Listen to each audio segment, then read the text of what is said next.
7 آسمان اللہ کی قدرت کا ایسا نظام جس میں ہر ایک آسمان ایک دوسرے کے اوپر بنا ہوا ہے۔ یہ آسمان صرف اوپر دکھنے کی چیز نہیں بلکہ یہ ایک روحانی نظام ہے، اللہ کی تخلیق کی عظمت کا ثبوت ہے۔ ہر ایک آسمان ایک الگ حقیقت ہے جہاں فرشتے اللہ کے حکم سے مختلف ذمہ داریاں ادا کرتے ہیں۔ آج ہم قرآن اور حدیث کی روشنی میں رسول اللہ صلی اللہ علیہ وسلم کے اسراء اور معراج کے سفر کا ذکر کرتے ہیں، وہ سفر جس میں رسول اللہ صلی اللہ علیہ وسلم نے 7 آسمانوں سے گزر کر اللہ کا قرب حاصل کیا۔ رسول اللہ صلی اللہ علیہ وسلم جب اسراء اور معراج کے سفر پر نکلے تو پہلی منزل تھی پہلا آسمان۔ جب رسول اللہ صلی اللہ علیہ وسلم اور حضرت جبرائیل علیہ السلام پہلے آسمان پر پہنچے، انہوں نے وہاں حضرت آدم علیہ السلام کو دیکھا۔ حضرت آدم علیہ السلام نے کہا، میں وہ پہلا انسان ہوں جسے اللہ نے اپنے ہاتھوں سے پیدا کیا، تمہارا اس سفر میں انتظار تھا رسول اللہ صلی اللہ علیہ وسلم۔ اس پہلے آسمان پر حضرت آدم علیہ السلام کا قیام ہے۔ یہاں وہ لوگ اپنی اولاد کی روحوں کو دیکھتے ہیں، وہ روحوں کو دیدار کرتے ہیں جو بعد میں دنیا میں پیدا ہونے والی ہیں۔ حضرت آدم علیہ السلام کو اللہ نے انسان کی پہلی اصالت کا وظیفہ دیا ہے۔ یہ جبرائیل علیہ السلام کا قیام ہے جو رسول اللہ صلی اللہ علیہ وسلم کے ساتھ ہر مرحلہ طے کر رہے ہیں۔ جبرائیل علیہ السلام وہی فرشتے ہیں جو اللہ کے پیغامات رسول اللہ صلی اللہ علیہ وسلم تک لاتے رہے۔ دوسرے آسمان پر رسول اللہ صلی اللہ علیہ وسلم کو حضرت یحییٰ علیہ السلام اور حضرت عیسیٰ علیہ السلام ملے۔ یحییٰ علیہ السلام اور عیسیٰ علیہ السلام دونوں اللہ کے نبیوں میں سے ہیں اور یہ دوسرے آسمان پر ہیں۔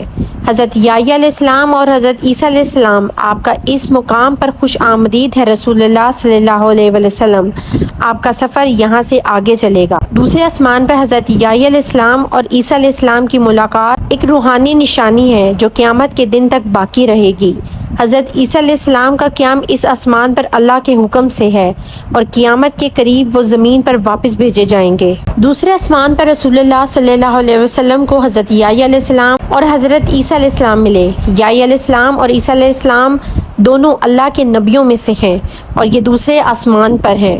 حضرت یحییٰ علیہ السلام اور حضرت عیسیٰ علیہ السلام، آپ کا اس مقام پر خوش آمدید ہے رسول اللہ صلی اللہ علیہ وسلم، آپ کا سفر یہاں سے آگے چلے گا۔ دوسرے آسمان پر حضرت یحییٰ علیہ السلام اور عیسیٰ علیہ السلام کی ملاقات ایک روحانی نشانی ہے جو قیامت کے دن تک باقی رہے گی۔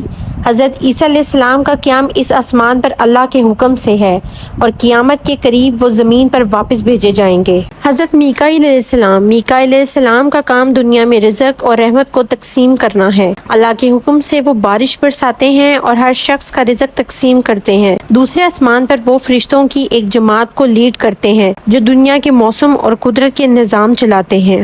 تیسرے آسمان پر رسول اللہ صلی اللہ علیہ وسلم کو حضرت یوسف علیہ السلام ملے۔ یوسف علیہ السلام جنہوں نے اپنی خوبصورتی اور ایمان سے دنیا کو حیران کر دیا تھا۔ حضرت یوسف علیہ السلام نے کہا، میں وہ ہوں جسے اللہ نے انتہائی صبر اور حسن کا انعام دیا۔ اللہ کے حکم سے میرا مقام تیسرے آسمان پر ہے۔ حضرت یوسف علیہ السلام کا قیام تیسرے آسمان پر ہے جہاں وہ اپنی وقت کی یادوں کو محفوظ رکھتے ہیں۔ ان کا سفر ایک مثال ہے صبر، ایمان اور حسن کی۔ حضرت اسرافیل علیہ السلام، تیسرے آسمان پر حضرت اسرافیل علیہ السلام ہیں جو قیامت کے دن سور پھونک کر پوری دنیا کو ختم کریں گے۔ اللہ کے حکم کا انتظار کرتے ہوئے اسرافیل علیہ السلام سور کو اپنے ہاتھوں میں تھامے ہوئے ہیں۔ چوتھے آسمان پر رسول اللہ صلی اللہ علیہ وسلم کی ملاقات حضرت ادریس علیہ السلام سے ہوئی جنہوں نے اپنی عبادت اور علم سے اللہ کا قرب حاصل کیا۔ حضرت ادریس علیہ السلام نے کہا، مجھے اللہ نے بلند مقام دیا ہے اور یہ آسمان میرا ٹھکانہ ہے۔ علم اور عبادت کی راہ سے انسان اللہ کے قریب ہو سکتا ہے۔ جب رسول اللہ صلی اللہ علیہ وسلم 5ویں آسمان پر پہنچے تو وہاں ان کی ملاقات حضرت ہارون علیہ السلام سے ہوئی۔ ہارون علیہ السلام کو اللہ نے اپنی قوم کا رہنما بنایا اور ان کا صبر اور حکمت دنیا کے لیے مثال ہے۔ حضرت ہارون علیہ السلام نے فرمایا، میں وہ ہوں جسے اللہ نے بنی اسرائیل کا رہنما بنایا اور صبر اور حق کا راستہ دکھایا۔ چھٹا آسمان جہاں رسول اللہ صلی اللہ علیہ وسلم کی ملاقات ہوئی حضرت موسیٰ علیہ السلام سے۔ حضرت موسیٰ علیہ السلام وہ نبی جن کا اللہ سے گفتگو کا اعلیٰ درجہ ہے، ان کا مقام چھٹے آسمان پر ہے۔ حضرت موسیٰ علیہ السلام نے فرمایا، میں وہ ہوں جسے اللہ نے اپنی قوم کے لیے حق اور انصاف کا پیغمبر بنایا۔ میں نے اپنی قوم کو فرعون کے ظلم سے نجات دلائی، لیکن یہ سفر آسان نہیں تھا. تمہارا یہ سفر اللہ کے قرب کا سفر ہے اور تمہاری قوم تم سے روشنی حاصل کرے گی. حضرت موسیٰ علیہ السلام کا قیام چھٹے آسمان پر ہے. اس بات کا ثبوت ہے کہ اللہ کے پیغام کو قبول کرنا اور اپنے لوگوں کی رہنمائی کرنا سب سے بڑا امتحان ہے. ان کا سفر انسانیت کے لیے صبر اور جہاد کا پیغام ہے. حضرت جبرائیل علیہ السلام اب تک رسول اللہ صلی اللہ علیہ وسلم کے ساتھ ہر منزل طے کر رہے ہیں. ان کا مقام اللہ کے پیغامات کو نبیوں تک پہنچانے کا ہے. ہر آسمان پر وہ رسول اللہ صلی اللہ علیہ وسلم کے ساتھ رہے ہیں ان کی رہنمائی کرتے ہوئے. ساتواں آسمان اللہ کے عرش کے قریب ہے. یہاں رسول اللہ صلی اللہ علیہ وسلم کی ملاقات ہوئی حضرت ابراہیم علیہ السلام سے. حضرت ابراہیم علیہ السلام جن کو اللہ نے اپنا عقیل بنایا، ان کا مقام اللہ کے عرش کے سب سے قریب ہے. حضرت ابراہیم علیہ السلام نے فرمایا، میں وہ ہوں جسے اللہ نے اپنی دوستی سے نوازا. یہ مقام تمہارا بھی ہے رسول اللہ صلی اللہ علیہ وسلم. تمہارا سفر اللہ کے قرب کی ایک مثال ہے. تم وہ ہو جو انسانیت کے لیے رحمت اور روشنی بن کر آئے ہو. حضرت ابراہیم علیہ السلام کا مقام ساتویں آسمان پر اس بات کی نشانی ہے کہ اللہ کی دوستی صرف انہی کو نصیب ہوتی ہے جو ایمان، صبر اور قربانی کا راستہ اختیار کرتے ہیں. ابراہیم علیہ السلام کا مقام ان کے روحانی مقام کا آئینہ ہے. حضرت جبرائیل علیہ السلام نے یہاں رسول اللہ صلی اللہ علیہ وسلم کو رکنے کا کہا. انہوں نے فرمایا کہ یہ آخری مقام ہے جہاں تک ایک فرشتہ جا سکتا ہے.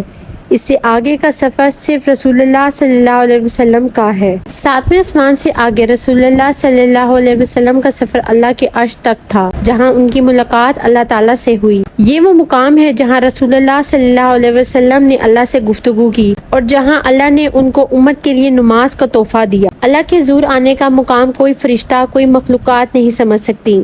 یہ صرف رسول اللہ صلی اللہ علیہ وسلم کا مقام تھا.